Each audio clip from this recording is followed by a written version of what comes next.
friends, welcome to Flow with River. So today is a day that I am inspired to talk to you about car maintenance, as we were on our way to a festival in our new awesome van, which I love so much. This is it. There's Nate back there. Super excited, and at going up the pass, the top, like about 2 miles from the top of the pass, our engine overheated. It didn't overheat in any way where it started chugging or there was steam or anything like that coming out of the engine. I just saw the heat temperature gauge, and it was all the way cranked up to high. And this is an older van, so it didn't have a light or anything came on. So we pulled over, and this is what I would like to share is I've traveled a lot. I've had a lot of older cars, and some really good things to think about when you're traveling away from home, especially in the summer. So it is hot today. It's one of those 105-degree days. And so before I left, though, I did make sure to get my toolkit. So I have a toolkit with socket sets, things like that. Duct tape and zip ties are huge. I've used them to repair things on my cars in emergency situations. It's really good before you go on any kind of a journey to check all your fluids, make sure your oil is looking good. So I checked my oil, I checked my radiator fluid before I left to make sure that it was full. I have just had this serviced not too long ago, and they did not alert me to anything being an issue with my car. So I'll get back to that in a minute. So here's what to do in case your car overheats. First of all, you always want to carry extra oil. You want to carry a funnel. You want to carry radiator fluid and windshield wiper fluid in your car. Just really good things to have. Rags are really good to have as well. I always have a turkey baster in my car, which I used today. I will tell you in a minute what I used that for. So yeah, those are kind of some preparatory things to have. And today I'm super grateful that I had all those water. Also water for yourself in case you need more for your radiator. Again, I have antifreeze for my radiator, but if I didn't, water can be used in a pinch. So typically when it's hot, cars will start to overheat when they're going up hills if they have a heavy load. Our van is a conversion van, so it's a lot hotter, a lot heavier than a traditional van of this style. So here's the deal. If anything like that happens, if you're overheating, pull over immediately on the side of the road. Luckily, we were in an area where there was shade. So, and we have a van, and we had, misters. Oh, also, a mister. It's always great in the heat to travel with a mister. Just makes you feel so good. And so here's what I did as soon as we overheated. Also know how to pop your hood. This car was a little challenging. It took me a minute to find out where the poppy button is, as well as to find out where this switch is underneath to get into the hood of the van. Okay, here we are with my engine. So when things overheat, this is the front of my car.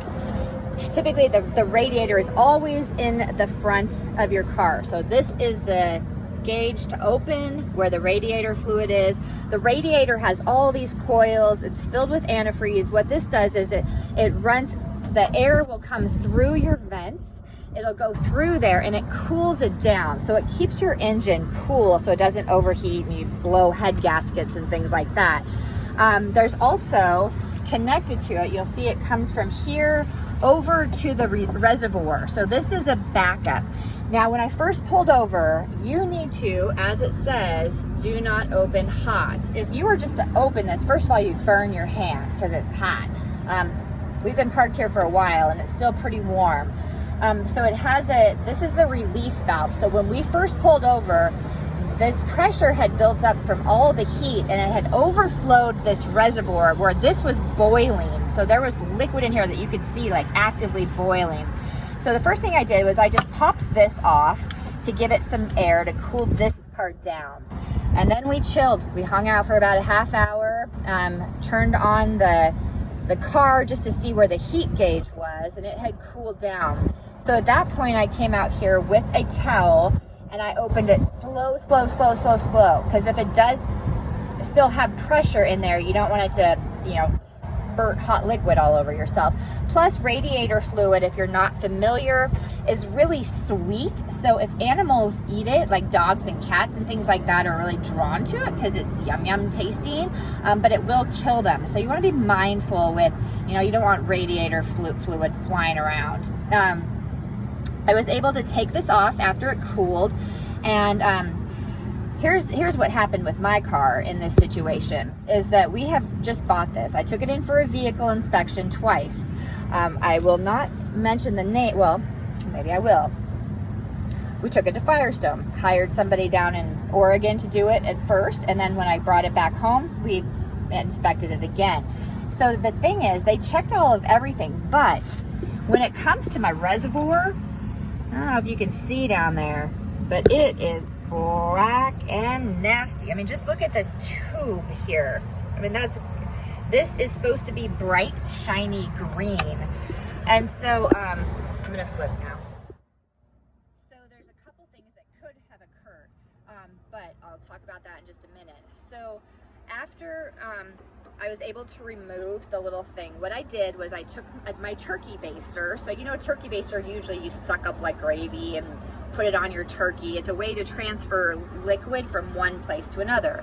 So I took the liquid, because it was so not bright lime green, I sucked it out, put it in a jar, and then I had radiator antifreeze. Now antifreeze is either solid or it's 50-50 diluted. If you get the concentrated, you need to make sure that you add half and half water before you put it in your radiator, or you will mess up your engine. So I sucked out with my turkey baster a quart of it out of my radiator, and the color of that was kind of a, I don't know if you have a really smelly pee in the morning, that kind of mustardy yellow kind of thing. So again, not green. And I replaced it with the 50-50 fresh. I was trying to do this for two reasons: to give it a little clean fluids, as well as take out the super hot fluid to cool it down, because again, we were on the side of the highway, no reception, no cell reception. And then I filled up the reservoir over here as well. And then we were like, okay, so we coasted. I drove, also, if your radiator overheats, if it's getting hot, if you see your temperature gauge going up in your car, you want to crank the heat. So air conditioning can put a big strain on your engine, so you want to crank the heat. And it's unfortunate because my feet were burning because it was so hot, but you want to cool the engine down. You don't want it working extra hard. On the way down the pass, I just put my car in neutral, and so I wasn't using the engine, and I was trying to get the airflow to come in and cool that radiator down. So we got down to the bottom, got another thing of radiator fluid, so I had a backup. Talked to a mechanic who was like, there was a guy that just happened to be there on the side of the road, and he was like, yeah, that radiator reservoir is really bad. And so we were like, okay, well, we're only 45 miles from where we want to go. Granted, there is another pass to go up. Granted, it is 100 and blah, blah degrees, and who knows how hot that translates to the pavement. But we were like, okay, we'll keep going. My car did really well for a little bit. We were going slower. I think that might be why they have the truck speed limits different from cars, just maybe for their engines. I don't know, I guess. But so I was going 65 instead of 75. Actually, I think I was doing 60. remembering, put your hazard lights on if you're going, you know, under 10 miles an hour, under what the posted speed limit is, just to alert people coming up fast on your booty. You don't want them to hit you or, you know, swerve and stuff like that. So we started going, and we were on flat.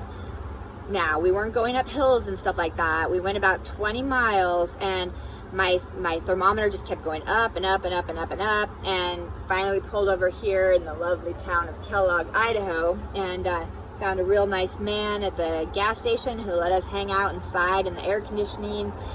Called mechanic friends of ours, and they were very helpful. The consensus here is that it could be a couple things. The radiator, probably because of the coloring of the fluid in there, probably needs to either be, definitely needs to be flushed, but most likely it'll need to be cored out or replaced because it has a lot of buildup. That kind of coloring can come from rust buildup. And then there's also a thermostat that's in the hose, the outtake hose from your radiator. And if that, so that thermostat, I guess what happens is when it gets hot, it opens kind of like your body, like a one-way valve, right? It opens, and then fluid from the reservoir will come in and help the process. So our that is probably not working, which probably is a good thing because again, that reservoir, the fluid in there was so bad and nasty that we really don't want that going back into the radiator. So this is where we're at. So now we're in the middle of, you know, 45 miles from home, 45 miles to the festival. Definitely not going to go to the festival because it ends tonight and it's really hot, and then I'll have to go double far home. So our friend said that we could probably drive tonight, like at 3 a.m. when it's cooled down. But I was just really, really nervous to do that because we have to go up another pass and there's no reception there. So we have decided to have AAA tow us home. So AAA I love. I have sworn by them. I've had them since 92, I think. No, 95. And I get the plus. So the difference between plus, I think it's like $90 a year.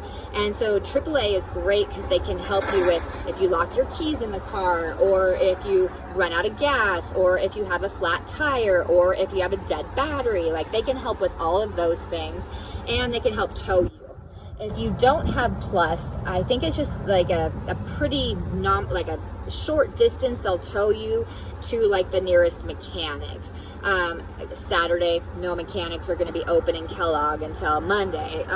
So I have plus, which is I get 3 tows 100 miles each. So this will get us back home. I think we're 70 miles from home right now. So so yay, thank you AAA, and just some helpful tips for you all. Good to be mindful when you're traveling, especially in the heat and the cold. So you definitely want to take precautions. All right, thanks for joining me. See you later.